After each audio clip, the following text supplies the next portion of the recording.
السلام عليكم ورحمة الله وبركاته. ازيكم عاملين ايه؟ يا رب تكونوا بصحة وخير وسعادة. كل سنة وانتوا طيبين. ان شاء الله رجعت لكم بفيديو جديد النهاردة. طبعا احنا عملنا مع بعض البسكويت وعملنا مع بعض الكحك وعملنا مع بعض الغريبة. النهاردة قلت هعمل معاكم البيتي فور بطريقة سهلة وبسيطة. مكونات سهلة جدا زي ما انتوا شايفين معايا، متهيألي مفيش اسهل من كده.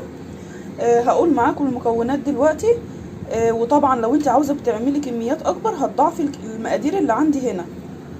كل اللي انا هحتاجه معايا دلوقتي حاجات بسيطه قوي هنقولها مع بعض، بس ما ننساش نقول اللهم صل وسلم وبارك على رسول الله صلى الله عليه وصحبه وسلم. معانا هنا دلوقتي ده نص كيلو دقيق منخول. طبعا طالما بتعملي بيتي فور غريبه بسكويت الحاجات دي لازم تنخلي الدقيق بتاعك. معايا هنا النص كيلو. هتقولوا لي مثلا مقدار قد ايه؟ هقول لكم 4 مجات من بتاعه الشاي. تمام، متهيألي كده الموضوع بسيط وسهل قوي. نص كيلو دقيق، 4 مجات من بتاعه الشاي. معايا هنا كوبايه سكر بودره. سكر البودره تشتريه من بره، ما تستخدميش سكر البودره اللي انت عاملاه في البيت عشان هيديكي نتيجه مش لطيفه. لازم السكر البودره بتاع بره سبحان الله بيبقى مطحون كويس وبيدي نتيجه كويسه قوي في الاخر. وبرده هننخل السكر البودره مع بعض دلوقتي واحنا شغالين، لكن الدقيق انا نخلته خلاص قبل ما ابتدي الوصفه معايا. معايا هنا 350 جرام زبده. تاخدي بالك كويس جدا ان الزبده بتاعتك ما يكونش فيها ملح، لان لو استخدمتي زبده مملحه يعني هتلاقي البيتي فور بتاعك في الاخر مالح وفي كده طعم ملح ويبقى طعمه مش لطيف. لكن انت دلوقتي الزبده بتاعتك لما تجيبيها الزبده يعني مثلا فرن جنه الحاجات دي نيوزيلندي، بس طبعا نيوزيلندي غاليه قوي. اللي شغال عندك الموجود عندك اشتغلي بيه، بس اهم حاجه ما تكونش زبده حادقه ولا فيها نسبه ملح، ولو قلقانه منها دوقيها هتحسي اذا كان فيها ملح ولا لا. معايا هنا فانيليا سايله او بودر اللي موجود. معايا هنا معلقه ذره ملح صغيره خالص. معايا بيضتين. البيضتين دول يا جماعه بدرجه حراره المطبخ، ما ينفعش من التلاجة. ومعايا هنا دي معلقه كاكاو صغيره، لان في الاخر ان شاء الله بعد ما نخلص الخليط مع بعض هنقسم نصه شوكولاته ونصه ابيض. طبعا في حاجه مهمه عاوزه اقول لكم عليها. قلت لكم لما انا كنت شغاله في فيديو البسكويت قلت لكم ان انا اشتريت البلبله بتاعه البسكويت وجابت معايا نتيجه هايله، وانتوا شفتوا الفيديو معايا. اشتريت من نفس الراجل البلبله دي. بصوا دي بقى بتاعه البيتي فور اهي زي ما انتوا شايفين معايا. شفتوا؟ من نفس الراجل هتجيبيها. وهنستخدم برضو مع بعض نفس الكيس الكريمه اللي انا استخدمته امبارح. طبعا في فيديو البسكويت انا عرفتكم النظام وهنجيبه منين وازاي وكده اهو. والبلبله اهي دي بتاعه البيتي فور. متهيألي كده انا ما نسيتش اي حاجه معاكم خالص. حالا هنبتدي نشتغل مع بعض بالمضرب الكهربائي. ما عندكيش مضرب كهربائي هتشتغلي بالمضرب السلك، ما عندكيش المضرب السلك هتشتغلي بايديكي. مش هنقف، مش هنعطل، مش هنقول ما فيش، مش هنقول مش عارفين. ان شاء الله كل حاجه سهله وهنقدر عليها باذن الله. اول حاجه هنعملها مع بعض هنا هنقول بسم الله. هوسع لنفسي كده تمام اهو زي ما انتوا شايفين معايا. اول حاجه هنزل بيها حالا معاكم دلوقتي هجيب كده المنخل بتاعي وهقول بسم الله وهنخل السكر البودره اللي عندي اهو. شفتوا انا لقيت ايه بقى؟ عرفتوا ليه انا بنخل السكر البودره بتاعي اللي جاي من بره؟ عشان التكتلات دي هتعمل لي مشاكل لو لقيتها في العجينه بتاعتي. زي ما انتوا شايفين معايا كده نخلت كوبايه السكر البودره اللي عندي وهقول بسم الله وهنزل بكميه الزبده اللي عندي. انا مطلعاها من التلاجة لان طبعا زي ما انتوا شايفين الجو حر جدا، فلو انتي سايبه الزبده في المطبخ بره في الحر اللي احنا فيه يعني هتحتسي بيها وبعد كده يعني هتسيح منك وهيبقى الموضوع مش لطيف. لكن يفضل ان انتوا تكوني مطلعاها من التلاجة قبل ما تشتغلي. بصي دلوقتي بقى هعمل ايه؟ هقول بسم الله وهجيب المضرب بتاعي وهبتدي اضرب الخليط اللي عندي ده لحد ما يبقى كريمي ودايب خالص ويبقى لونه ابيض زي الكريم. دلوقتي انا ضربت الخليط بتاعي لحد ما بقى زي ما انتوا شايفين كده معايا شكل الكريمه اهو بس متماسك. دلوقتي اللي عليه الدور معايا هنا ان انا هنزل بيه البيضتين اللي عندي اهو. هقول بسم الله وهنزل بيهم. هنا بقى في نقطه مهمه قوي، لو انتي مستخدمه فانيليا بودره او بودر هتعملي لكل بيضايه كيس، يبقى هتستخدمي كيسين فانيليا. متهيألي كده موضوع معايا سهل قوي. لو مش هتستخدمي فانيليا بودره وهتستخدمي فانيليا سايله بتبقى معلقه كبيره اهو، عشان الريحه، عشان ريحه البيض يبقى الفانيليا بتاعتنا ايه مظبوطه. ما ينفعش تعملي بيضتين على كيس فانيليا واحد، هيبقى قليل قوي. يبقى لو احنا نستخدم الفانيليا البودره يبقى كل بيضايه عليها كيس. هضرب تاني وهرجع لكم.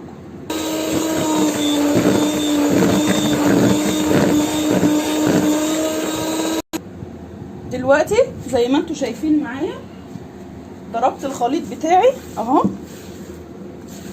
كده. لحد دلوقتي الدنيا ماشيه معايا زي الفل، ريحه الفانيليا طلعت،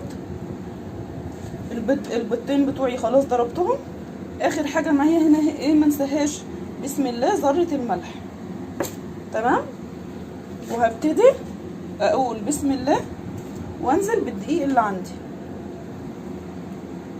بسم الله اهو. وهضرب تاني بالمضرب وهرجع لكم برضو. دلوقتي زي ما انتوا شايفين معايا الخليط بتاعي خلاص انا ضربته وبقى ممتاز قوي زي ما انتوا شايفين متماسك. بصوا بصوا اهو تمام قوي كده. دلوقتي زي ما انتوا شايفين معايا قوام العجينه عندي اهو بسم الله ما شاء الله اهي، ما بتلزقش ولا اي حاجه، وهي دي النتيجه اللي انا عاوزاها عندي هنا. دلوقتي هنعمل ايه؟ هنقسم الخليط اللي عندنا ده نصين عشان هنعمل النص التاني بالشوكولاته. دلوقتي زي ما انتوا شايفين معايا كده انا حطيت معلقه الكاكاو اللي كانت معايا في المقادير على جزء من العجينه، وسبت الجزء التاني معايا هنا لونه ابيض. هضربه بالمضرب حالا وهوريكم النتيجه. دلوقتي زي ما انتوا شايفين معايا خلاص انا ضربت الخليط اللي عندي لحد ما بقى لونه بني. بصوا بصوا ما شاء الله ملمس العجينه جميل ازاي، ولا بتلزق في ايديا ولا مبهدله الدنيا ولا اي حاجه. دلوقتي خلاص اللي عليه الدور معايا هنا ان انا هاخد العجين بتاعي واحطه في التلاجة عشان يرتاح مدة من ربع ساعة لنص ساعة في التلاجة، عشان اعرف ان انا اشتغل بيه والزبدة بتاعتي ما تسيحش مني. وخصوصا ان كلكم عارفين ان النهاردة الجو حر قوي، فهيبقى صعب قوي ان انا اخد العجينة اللي عندي واشتغل على طول. الزبدة اللي في العجين مش هتساعدني، فيفضل ان انت تسيبيها ترتاح من ربع ساعة لنص ساعة مش اكتر من كده. وبعد كده هنحطها في كيس الحلواني وهنشكلها مع بعض ونحطها في الصاج وهنسوي على طول، لانه طبعا مش بيعوز يخمر. ودلوقتي زي ما انتوا شايفين معايا الخليط بتاعي خلاص سيبته ارتاح في التلاجة لمدة نص ساعة. هبتدي دلوقتي بقى اجيب مثلا الابيض الاول، وهبتدي اجيب كيس الحلواني اللي اتفقنا عليه مع بعض كده خطوة بخطوة اهو، والبلبلة بتاعتي اللي اتفقنا عليها، وهقول بسم الله وهبتدي ادخلها كده للاخر. تمام. هقص بقى الحتة الزيادة دي. دلوقتي زي ما انتوا شايفين معايا انا نزلت بجزء والجزء التاني اهو. بصوا ما شاء الله، بصوا العجينه جميله وسهله معايا ازاي، ولا ملزقه ولا محتاسه بيها ولا اي حاجه. بسم الله ما شاء الله اهو اهو. بصوا متهيألي كده الدنيا بتاعتنا هنا حلوه قوي. هجيب ايه بقى دلوقتي؟ طبعا دلوقتي ما ننساش ان الفرن احنا مشغلينه دلوقتي عشان بيسخن، لان زي ما قلت لكم هنبتدي نشكل وندخل في الفرن على طول. الفرن دلوقتي بيسخن على درجة حرارة 180. متهيألي كده انا ما نسيتش اقول لكم اي حاجه هنا. زي ما قلت لكم قبل كده، بصوا ايديا فين، بصوا ايديا فين، لان لو مسكت من فوق هنا وفضلت اتك هيقوم مفرقع من هنا، يبقى جزء ايديا هنا اهو كده. بسم الله اهو كده اهو. يعني ايه تبقى ايديكي كده، بسم الله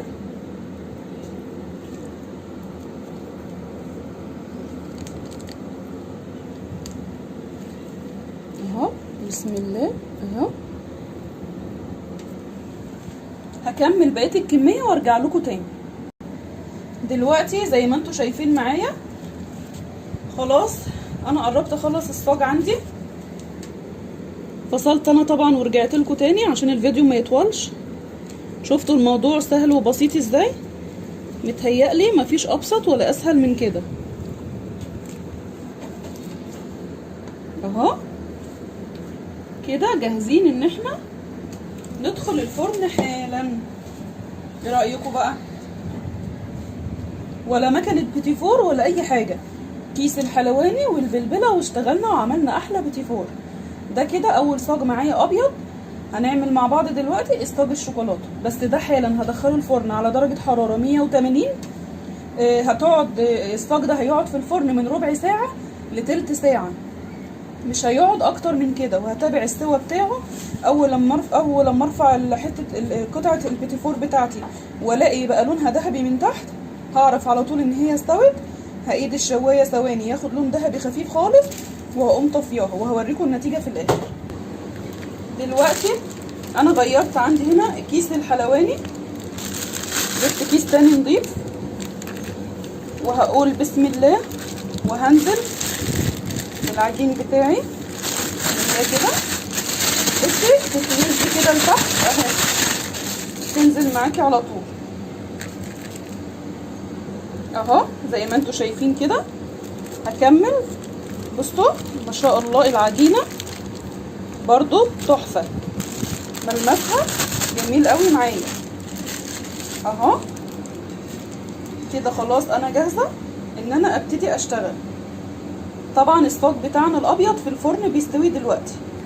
ودلوقتي زي ما انتوا شايفين معايا الصاج اللي هو الاول صاج انا عملته طلع ما شاء الله تحفه ويجنن اهو. ايه رايكم في اللون؟ بصوا ومن ورا واخد لون ذهبي خفيف خالص. انا سبته يستوي من تحت عادي خالص، وبعد كده رحت مشغله عليه الشوايه ثواني، اخد اللون الذهبي الجميل ده. ده يا جماعه كاكاو طار مني وانا شغاله على العجينه البيضه، بس مفيش مشاكل اهو. بصوا ما شاء الله جميل ازاي، ولا لازق ولا اي حاجه. متهيألي كده النتيجه تحفه. دلوقتي هنشتغل في صاج البني او صاج الشوكولاته.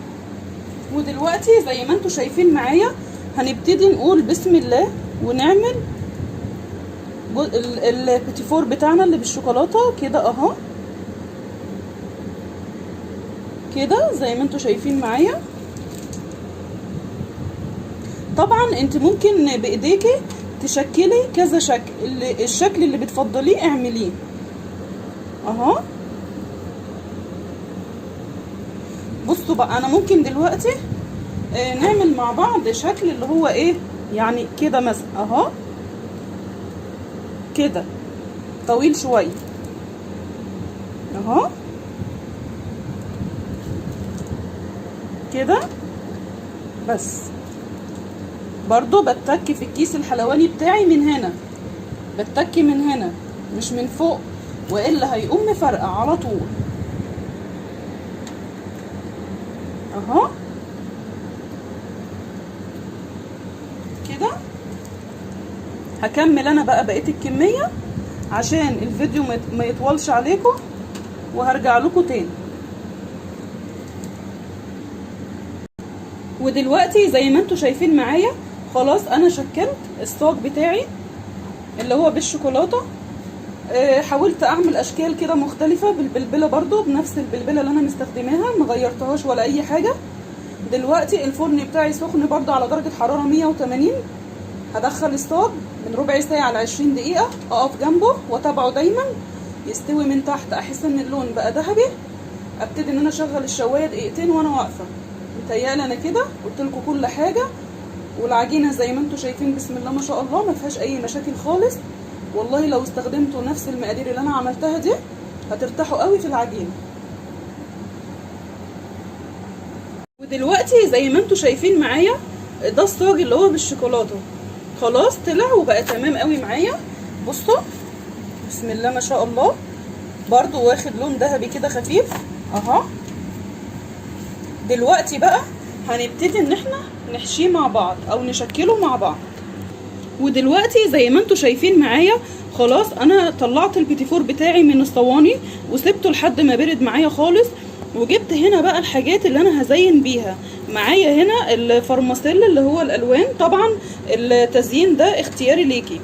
معايا الفرماسيل اهو، معايا هنا جوز هند، معايا شوكولاته مدوباها على النار في حمام مائي دافي اهو كده، معايا مربى النوع اللي بتحبيه. انا صراحه معايا هنا مربى فراوله، معرفتش او انزل عشان اجيب مربى مشمش فقلت هشتغل باللي موجود مفيش اي مشاكل خالص.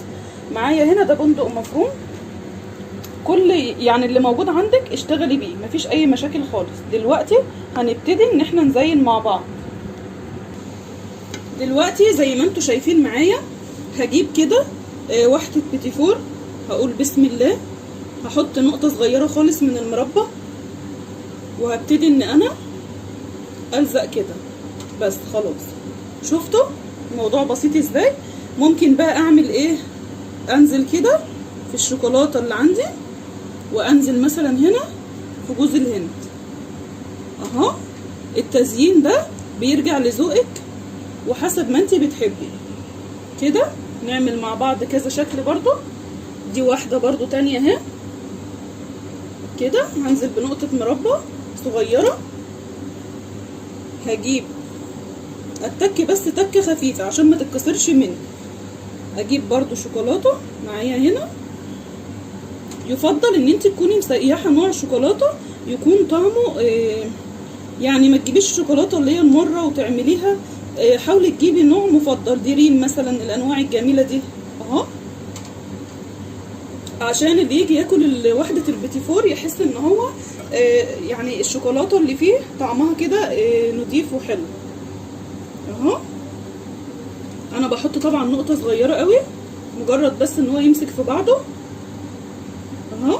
انزل في الشوكولاته اللي عندي وانزل في الفرماسيل الالوان اللي عندي. ايه رايكم بقى في الجمال؟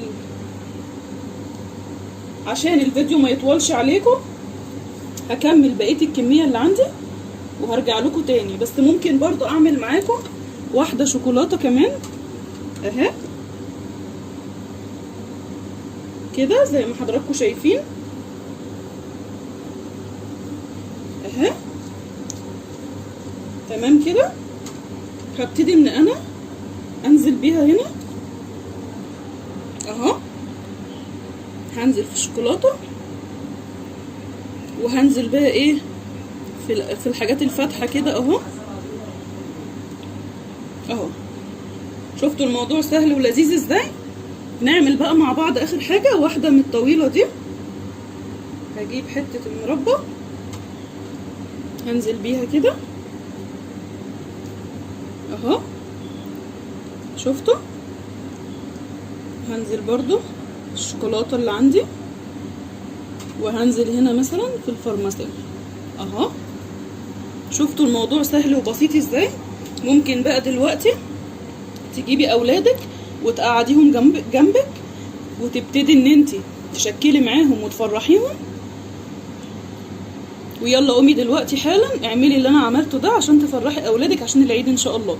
هكمل الكميه وهرجع لكم تاني. ودلوقتي زي ما انتم شايفين معايا ده الشكل النهائي للبيتي فور بتاعنا. انا شايفه انه شكله تحفه. بصوا بسم الله ما شاء الله شكله يجنن. بتمنى ان شاء الله ان انتوا تجربوه بنفس الطريقه اللي انا عملتها معاكم. وكل سنه وانتوا طيبين وعيد سعيد علينا وعليكم يا رب العالمين. وما تنسوش تقولوا لي رايكم في التعليقات، وما تنسوش تعملوا لي لايك وسبسكرايب وشير. والسلام عليكم ورحمه الله وبركاته.